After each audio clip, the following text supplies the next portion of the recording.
O programa Quarta Dimensão vem sendo divulgado às sextas-feiras, a partir das 15h30, pela TV Vila Velha.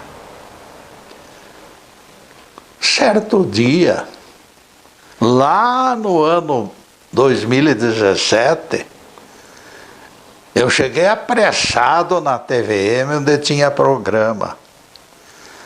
Colegas se aproximaram e eu lhes disse: o programa de hoje, Jesus ordenou o trabalho no sábado, atingirá 5.000 visualizações, se Deus quiser. E Deus quis. Acaba de acontecer essa semana. O programa Jesus ordenou o trabalho no sábado completou 5.000 visualizações. Não se iluda, Getúlio, disseram meus amigos naquele dia. Nosso alcance é curto em termos de mídia e nos faltam recursos para compra de publicidade, de popularidade. Os arrecadadores das religiões, em minutos, dobrarão os números desses seus simpatizantes minguados. E você vai ficar aborrecido e humilhado. Conheço o meu lugar de servidor, pouco importante, e talvez por isso eu me sinta agradecido a Deus e aos meus amigos pelos preciosos 5.000 participantes que se completaram nesta semana agora.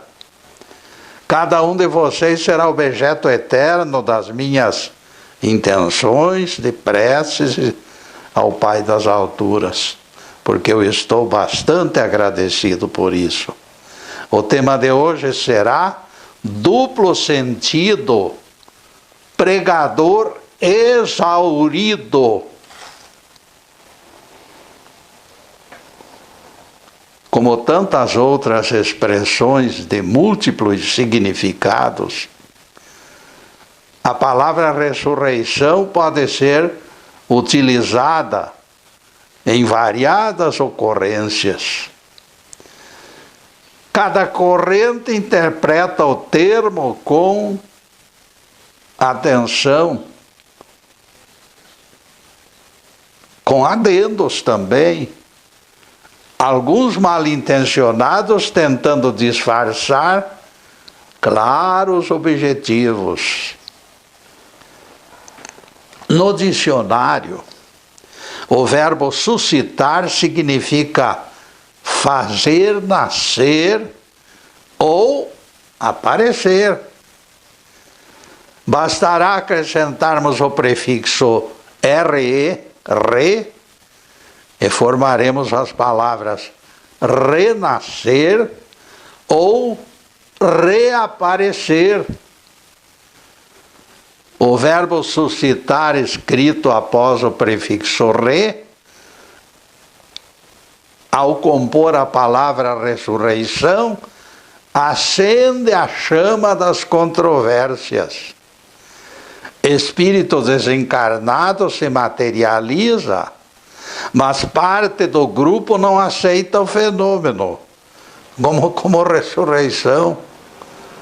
Rejeitam a ideia de que ele foi suscitado a reaparecer. Os demais, no entanto, sustentam a verdade dos fatos. Aquele espírito reapareceu, ressurgiu ou ressuscitou. É tudo a mesma coisa. São palavras com sentidos duplos. Para divulgar o fenômeno presenciado, gozamos a liberdade para utilizar os verbos suscitar ou ressuscitar. Reaparecer, ressurgir ou ressuscitar não violam regras gramaticais. Este espírito pode se apresentar com características do personagem que viveu quando encarnado. Seu corpo, todavia, se encontra sepultado, se decompondo. E nada tem a ver com essa aparição.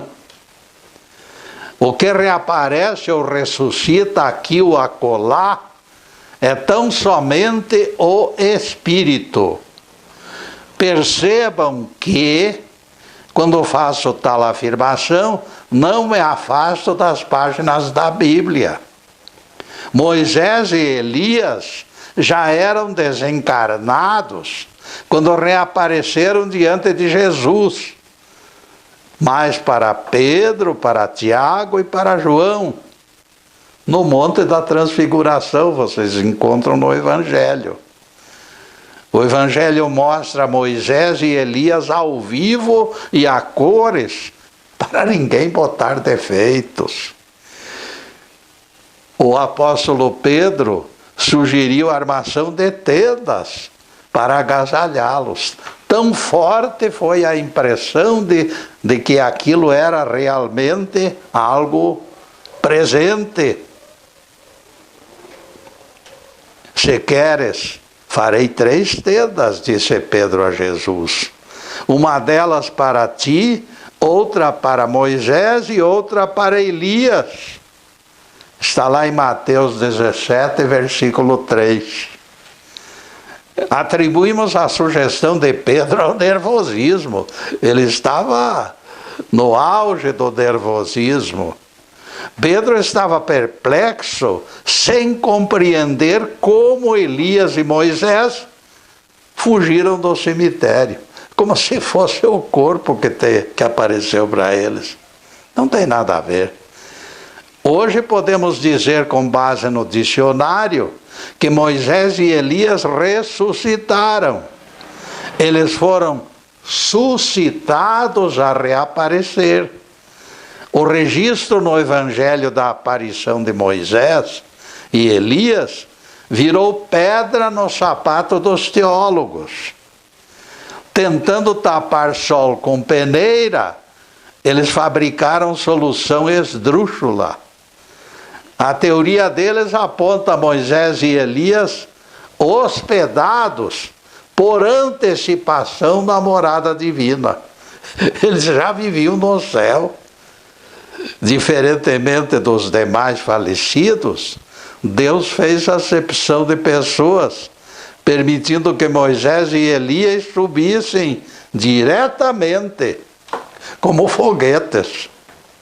A confusão destas figurinhas é tamanha que eles montam seus esquemas esdrúxulos e eles mesmos se encarregam de desmoralizá-los. Moisés e Elias subiram de bota, espora, corpo, alma e safadeza para os céus. Fique claro que a opinião é inteiramente deles. Minha interpretação é diametralmente oposta. É outra. Jesus também mostrou discordância quando disse: ninguém subiu ao céu, senão aquele que desceu do céu, a saber, o Filho do Homem. Palavras de Jesus em João 3, versículo 13. Se Jesus disse que ninguém subira aos céus, como aceitaremos que Moisés e Elias estivessem lá antes de Jesus? Pelo menos até aquele momento tal coisa não acontecera com alma nenhuma. Ninguém mais subira ao céu, ninguém mais gozara daquele privilégio. Alguém poderá perguntar: afinal, Getúlio, onde estiveram Moisés e Elias? Como explicar o carro de fogo que levou Elias para o céu? Como você explica? Nossa resposta é: os espíritos de Moisés e Elias ocupavam colônias espirituais como desencarnados. Percebam que falo de espíritos, não de corpos. Não é uma pensão para corpo, não, meus amigos. É um lugar onde os corpos, onde os espíritos permanecem esperando novas reencarnações. Corpos viram pó e se dissolvem no pó. Todas as famílias têm registros de aparições. Muitas casas continuam assombradas por espíritos de antigos donos, que viveram até mesmo há séculos. Castelos ingleses já ostentaram na mídia inúmeros fantasmas. Estas ocorrências têm sido divulgadas por gente idônea, e a desconfiança seria até descortesia. Ademais, elas são legitimadas pelos evangelhos, isto que é importante. Somos obrigados a considerar os fenômenos como ressurreições, de acordo com o dicionário. Não sou eu quem afirma, é o dicionário quem aponta a sinonímia entre reaparecer e ressuscitar. Tais espíritos ressurgem das sombras, como Elias e Moisés, no Monte da Transfiguração, como eu já disse. Para completar o enfoque, temos o famoso encontro entre o espírito do profeta Samuel e o rei Saul. Está registrado na Bíblia. Samuel, desencarnado, disse a Saul, encarnado: por que me inquietaste fazendo-me subir? 1 Samuel 28, versículo 15. Já desencarnado, Samuel só poderia surgir em espírito. Ele já não dispunha de corpo, minha gente. Não tendo argumentos para explicar a visita de Samuel, os defensores da morte, como sono, substituem o profeta por Satanás. É a coisa mais fácil que tem. A Bíblia diz Samuel, eles contrariam a Bíblia mostrando que os seus teólogos se encontram acima das Escrituras. Eles sabem mais do que as Escrituras contam. E repetem desafiantes: foi Satanás que apareceu, não foi Samuel. Teimam os galalaus. Saul conversou com um demônio disfarçado de Samuel. Alguém acha que Saul, escolhido para reinar, seria tão inocente ao ponto de não perceber o logro? Aliás, o próprio narrador da Bíblia teria rejeitado aquela mentira, divulgando a verdade. Sim, eles mudam o texto para esconder fraqueza de argumentos, desacreditando o próprio livro, depois de considerá-lo perfeito e santificado. Se a Bíblia aponta Samuel, eu aceito mais este tijolinho que edifica a doutrina de Jesus, de que não existe inconsciência após a morte. E neste ponto, caríssimos, nós vamos fazer a primeira interrupção no programa para os comerciais do canal, mas é um instantinho só. Daqui a pouco estaremos de volta. Obrigado.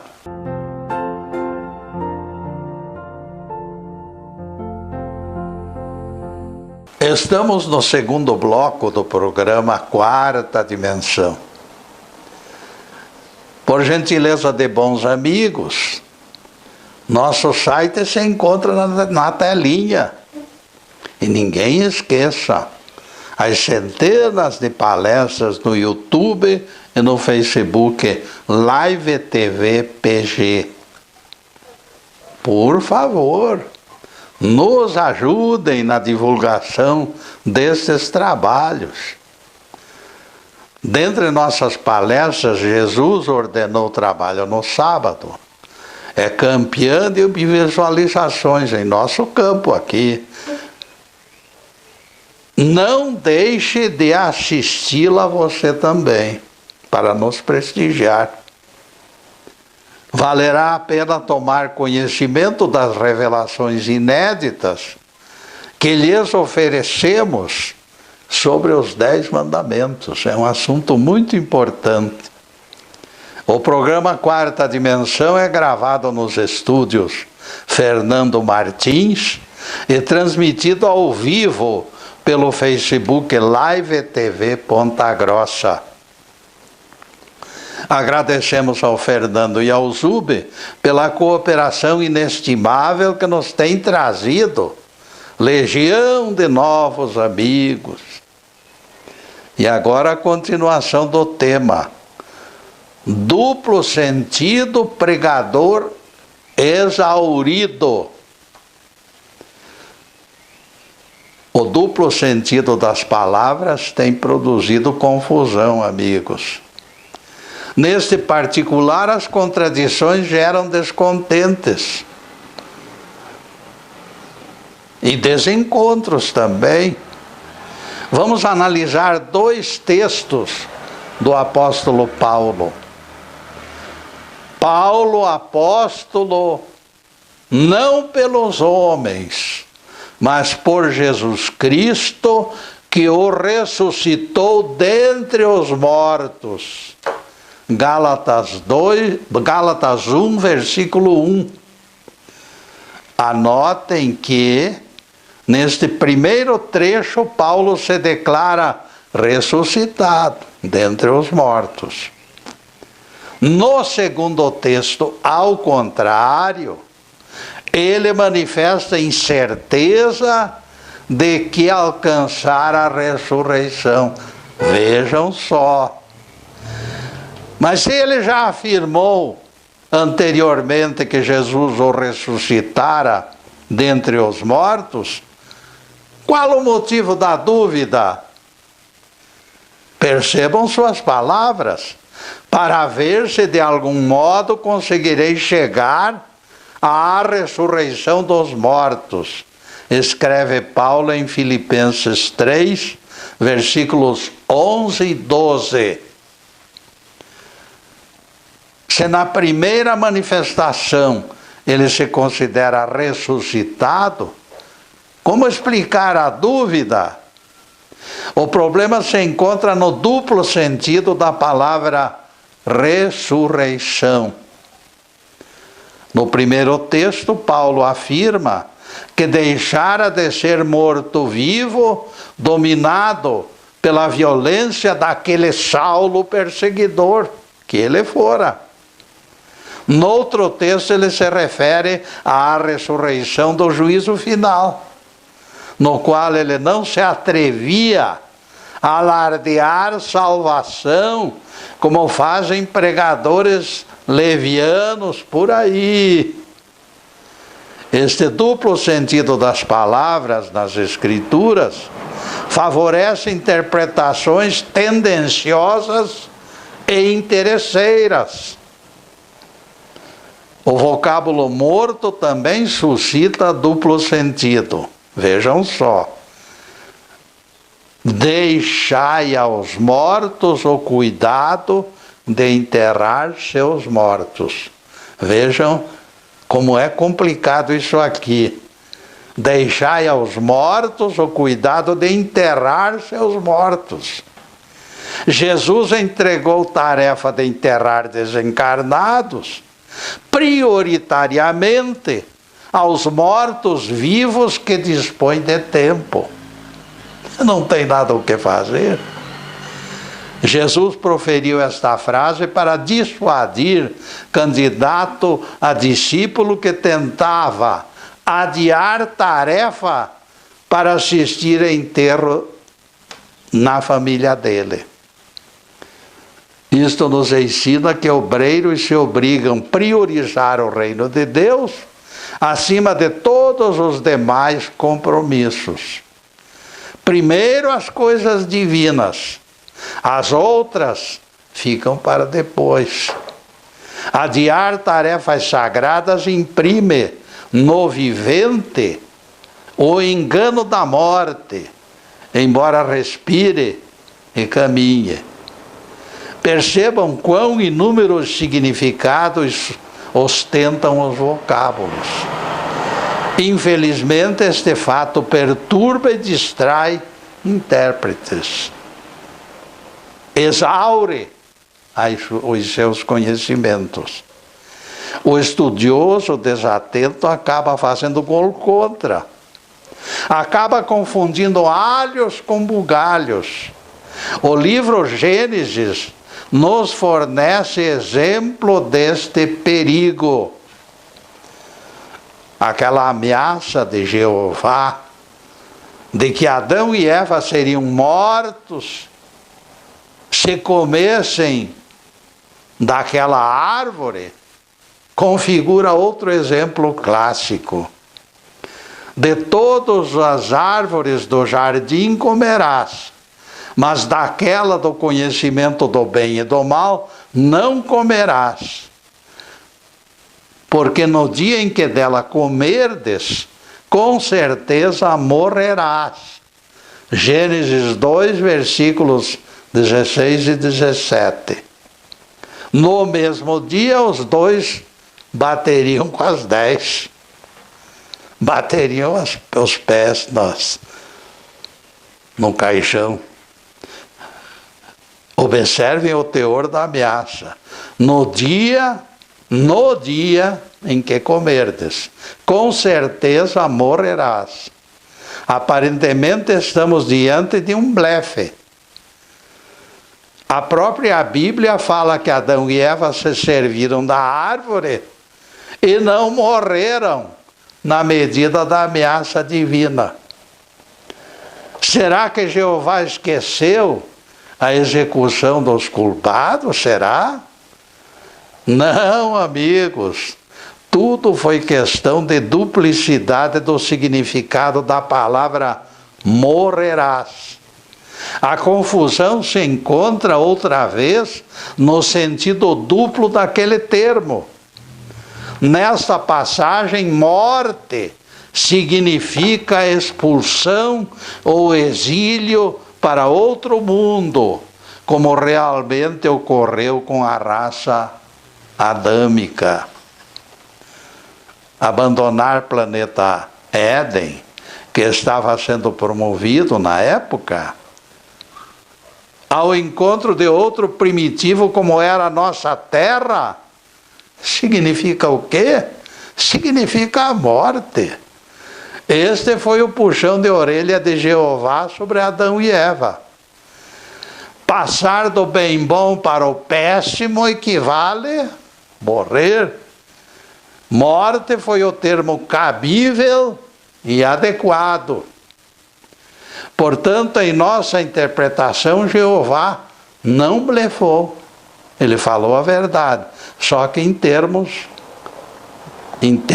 desconhecidos ou para alguém incapaz de entendê-lo. O que esta teoria sem pé nem cabeça, meus amigos? Essa teoria divulgada por essas criaturas, essas teorias nos confundem mesmo, porque topam com palavras que têm um simbolismo diferente. Se Adão e Eva atravessaram a fronteira com seus próprios pés e não houve a prometida morte e posterior reencarnação, então o caldo engrossa. Neste caso, vocês terão que pedir explicações a Jeová, porquanto a sentença de morte escapou da sua própria garganta. Admitindo-se esta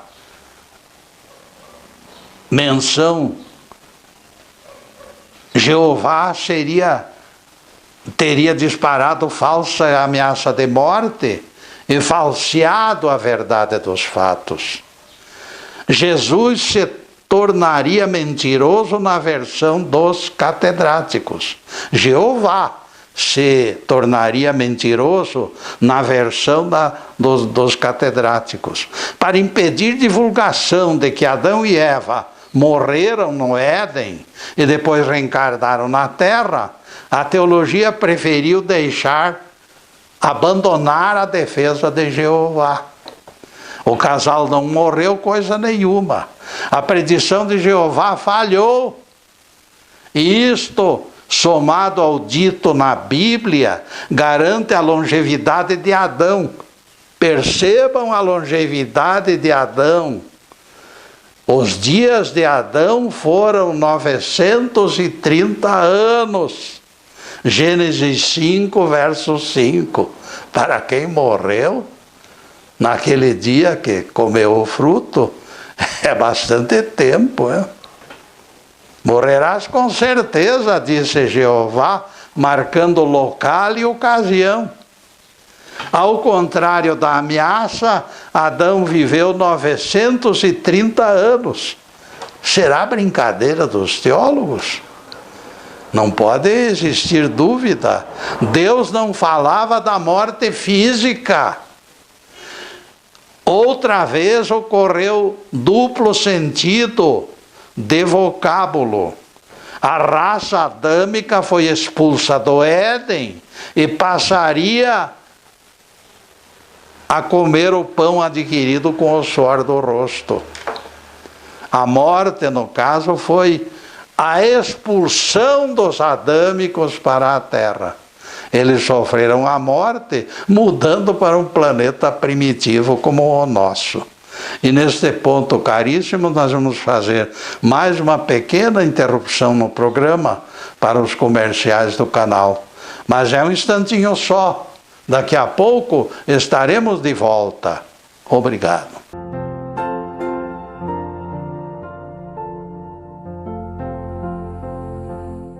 Atingimos o terceiro bloco do programa Quarta Dimensão. Tentando atrair simpatias para a sua religião, o Serafim me disse outro dia: perceba, Getúlio, que a igreja do Firmino surgiu de briga entre líderes. Em única igreja, de repente a única igreja se tornou duas igrejas. Você acha lícito, Getúlio, este alicerce espúrio que eles criaram? Serafim, você esqueceu que sua seita defende William Miller, o falso profeta que marcou o fim do mundo para 1843 e depois repetiu a façanha para 1844?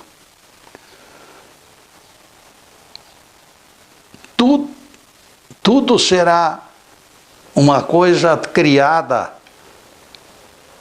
pelas religiões, meus amigos.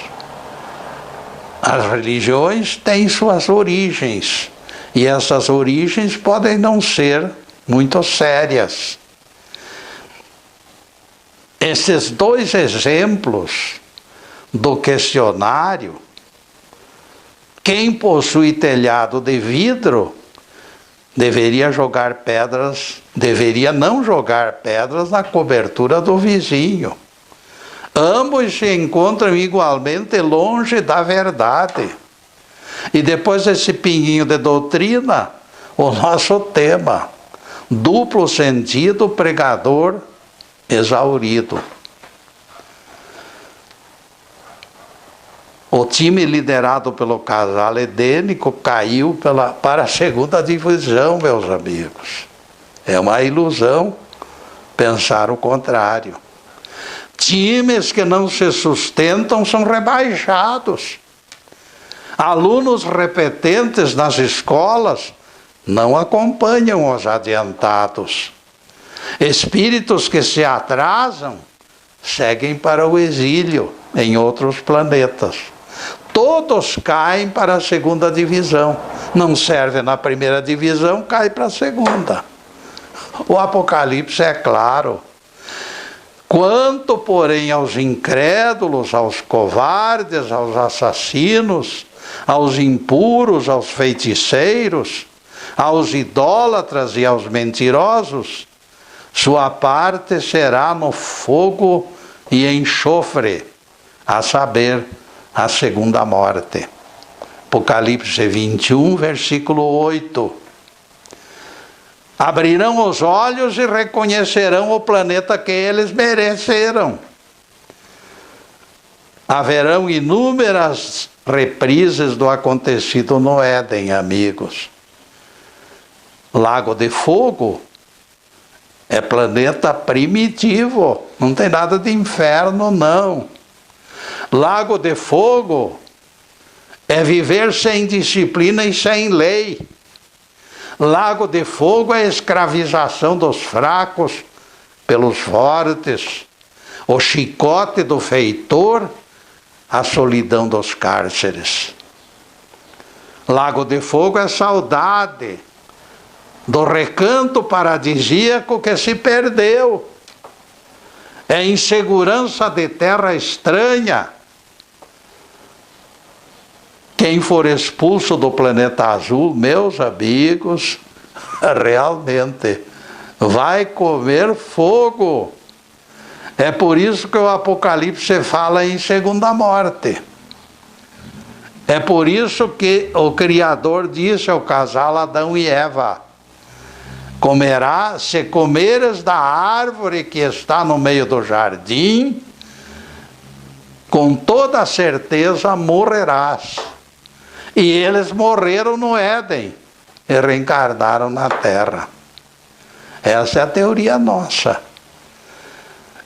Aqui Adão viveu 930 anos aprendendo. Deus apontava o exílio daquela raça usando morrerás, significando isto sim, atraso de vida. Quando Jesus afirmou que os ímpios ressuscitarão para o juízo, em João 5, versículo 29, ele apontava os problemas do planeta inóspito. Correção é doutrina presente em nossas pregações. Aliás, tendo textos em Apocalipse que consagram correções, nós confirmamos que realmente a nossa teoria se encontra dentro da doutrina bíblica. Também este beberá do vinho da indignação de Deus e será atormentado em fogo e enxofre diante dos santos anjos e na presença do Cordeiro. Apocalipse 14, verso 10. Percebam a riqueza desta lição eterna. Pelos séculos dos séculos, os ímpios seriam atormentados na presença do Cordeiro e dos anjos. Se existisse inferno eterno, haveria coisa mais insensata do que esta? Ficaria faltando apenas cobrar entrada lá na recepção dos infernos. Se existe heresia, meus amigos, esta é a maior delas. Se o inferno fosse eterno, o que poderia fazer Jesus pelos apenados, impedido pela eternidade de penas, que só lhe restaria assistir? Quem pode socorrer aqueles que estão sofrendo lá por ordem divina? Pela nossa interpretação, porém, a coisa muda de figura. Serão atormentados em fogo e enxofre diante dos santos anjos e na presença do Cordeiro. É algo esperançoso. O texto revela que os futuros habitantes daquele mundo de expiação terão assistência divina. Percebam que o nosso mundo recebeu missionários desde os seus primeiros anos. Desde Noé até o Mahatma Gandhi, temos enorme lista de socorristas enviados por Deus. O mundo espiritual jamais deixou de nos socorrer. Nosso inferno terráqueo atraiu anjos todo o tempo, confirmando o Apocalipse. Existe enorme diferença entre castigo eterno e correções eventuais e correções temporárias. Se o Criador decretasse lugar de suplícios intermináveis, sem socorrista algum, o livro sagrado não apontaria refresco da assistência dos bons espíritos. Deus isolaria os ímpios para que se danassem sozinhos, longe de testemunhas oculares. Se o inferno fosse perpétuo, por que Jesus permaneceria de atalaia, sem condições de fazer algo pelos sofredores? Castigo eterno não permitiria socorro. Explicado que o inferno é temporário, localizado em outro planeta, a coisa muda completamente de figura. Neste caso, a esperança torna-se a chave do segredo. Mesmo nos períodos mais violentos da humanidade, o Cristo e os santos anjos têm assistido nossa evolução. Este é o sentido de Apocalipse. Assistência não para gozar da cara dos apenados, mas para socorrê-los. Este, meus amigos, é o Deus de amor do Evangelho do Perdão. O bom pastor deixa 99 ovelhas no redil e vai ao encontro daquela que se perdeu. Jesus e os santos anjos não estão sentados numa nuvem, gozando a nossa cara pecadora, não. No inferno temporário da terra, na aproximação do juízo final, as forças divinas nos assistem e nos socorrem. Os espíritos superiores apresentam toda a reivindicação a Deus e apressam o nosso aprendizado. Temos falado na dança dos espíritos, de planeta em planeta, e talvez alguém tenha dúvida sobre a participação dele. Minha resposta é negativa. Na ressurreição, o corpo não participa, com apenas única exceção, que alhures nós explicaremos, não hoje. O corpo é pó e ao pó voltará. Hoje é o que podemos lhes dizer. Agradecemos a valiosa ajuda do corpo e quando chegar a hora, permitamos que ele descanse na poeira dos séculos. O corpo merece este refresco. E neste ponto caríssimo, nós vamos fazer mais uma pequena interrupção no programa para os comerciais do canal, mas é um instantinho só.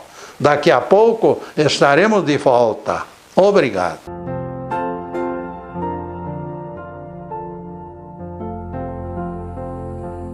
E já atingimos o último bloco do programa Quarta Dimensão. O tempo passou rápido como foguete. E coloquem na agenda. Sexta-feira é nosso dia de encontro. A partir das 15h30 das sextas-feiras, sempre estaremos na TV Vila Velha, ao vivo e a cores.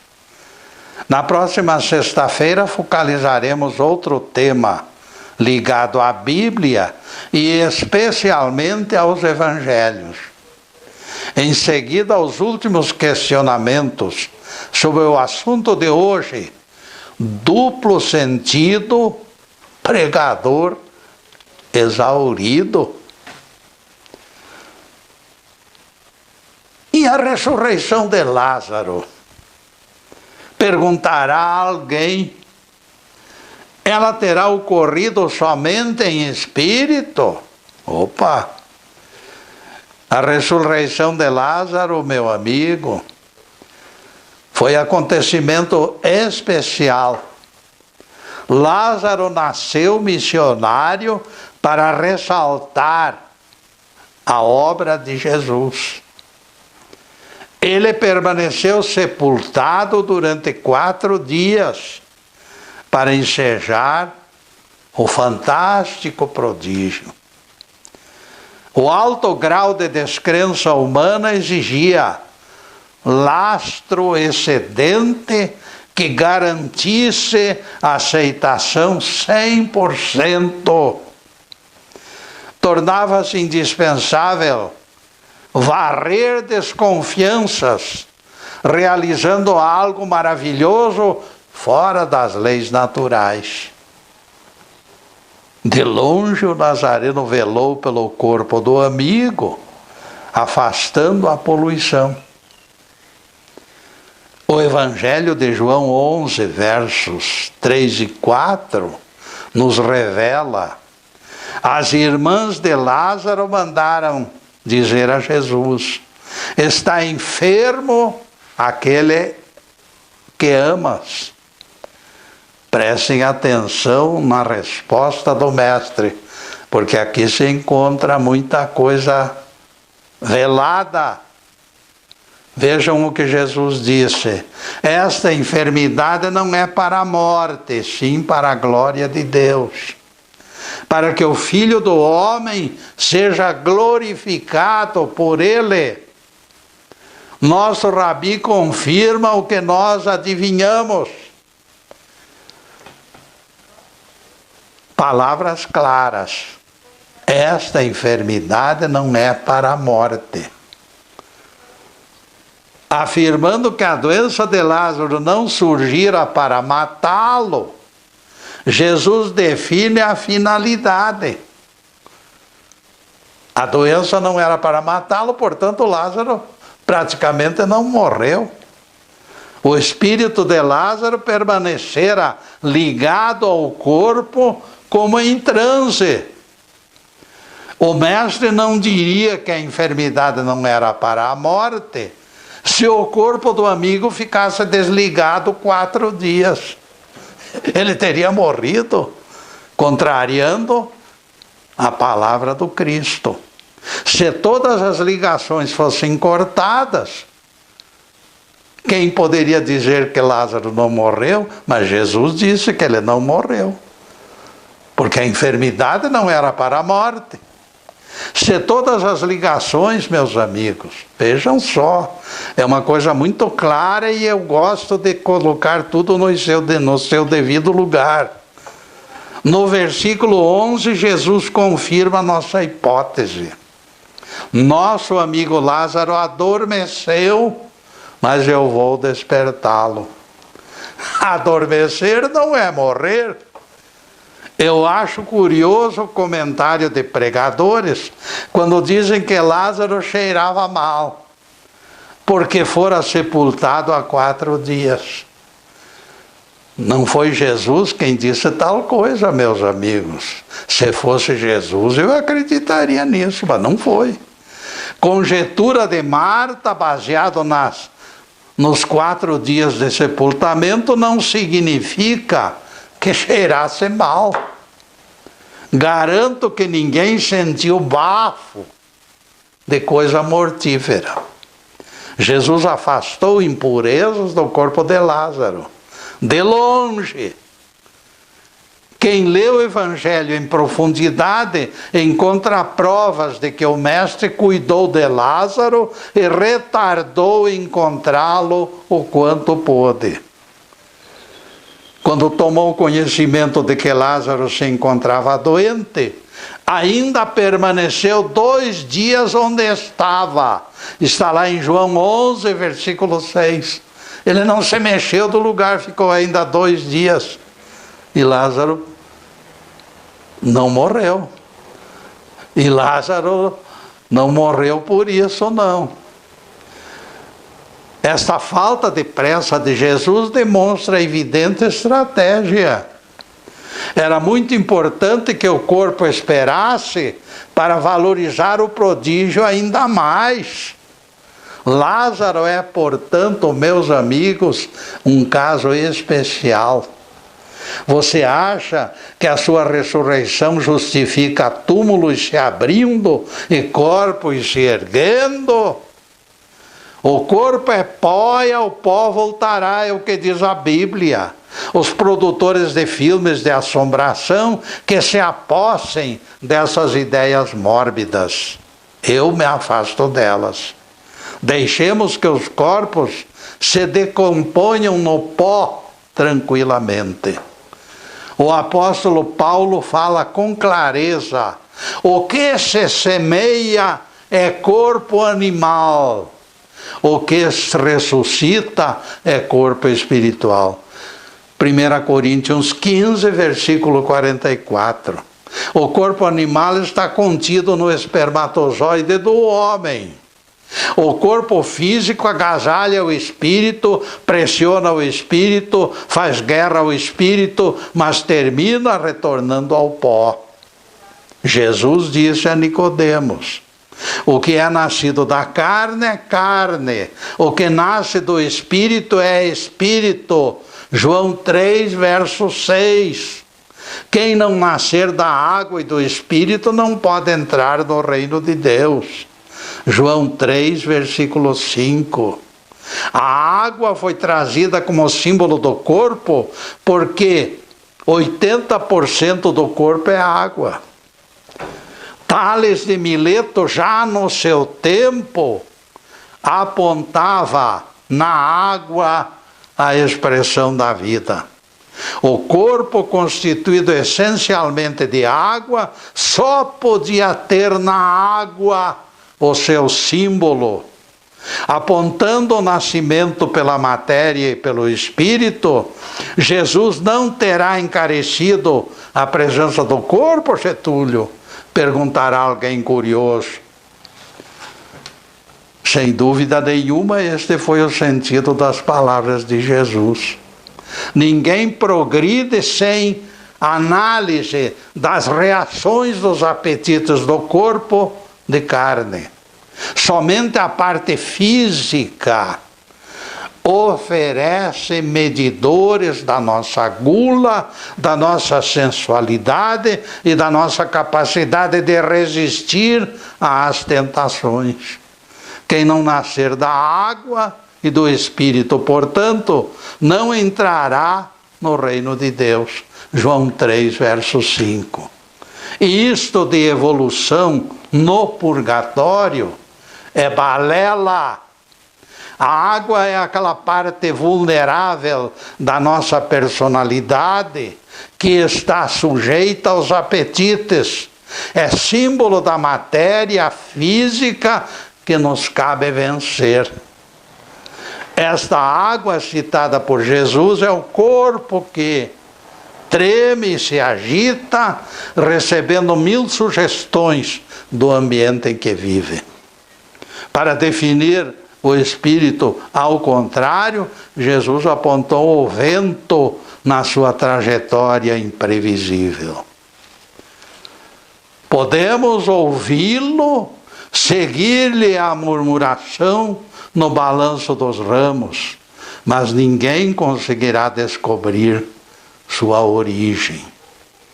O vento sopra onde quer e ouves a sua voz, mas não sabes de onde veio, nem para onde vai. Assim é todo aquele que é nascido do Espírito. Palavras de Jesus em João 3, verso 8. Quando nos referirmos ao corpo físico, os pais atestam sua raça e a genética fornece suas origens. Quando cogitamos do espírito, porém, o enigma se estabelece. Ninguém sabe quem terá reencarnado naquela criança. No sopro do vento, a sombra misteriosa empolga e arrebata. Nicodemos se agitou quando Jesus se abriu com ele, apontando-lhe a reencarnação. Não te maravilhes de eu te dizer, terás que renascer.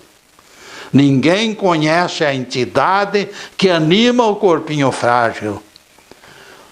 Todo berço representa enigma.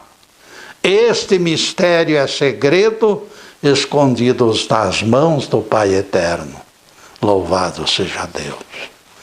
Que o Senhor nos abençoe e nos guarde.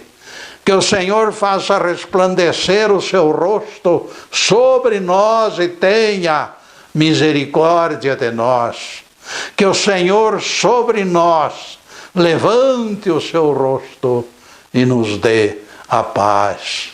Louvado seja o nosso querido Deus Pai. Louvado seja o santo nome de Jesus, o nosso Cristo. Obrigado, Deus. Obrigado, Jesus. E para vocês, amigos, além desta câmera, que as bênçãos divinas de paz, de harmonia, de saúde, de tranquilidade, de prosperidade, de tudo que existe de melhor, cubra cada um de vocês e os seus familiares. Mas, acima de tudo, meus amigos, que tenhamos no coração a chama, essa chama maravilhosa que nos impulsiona, nos conforta e nos consola. Meus amigos, muito obrigado pela atenção e que tudo seja considerado sempre pelo melhor caminho. Muito obrigado, meus amigos, e boa noite.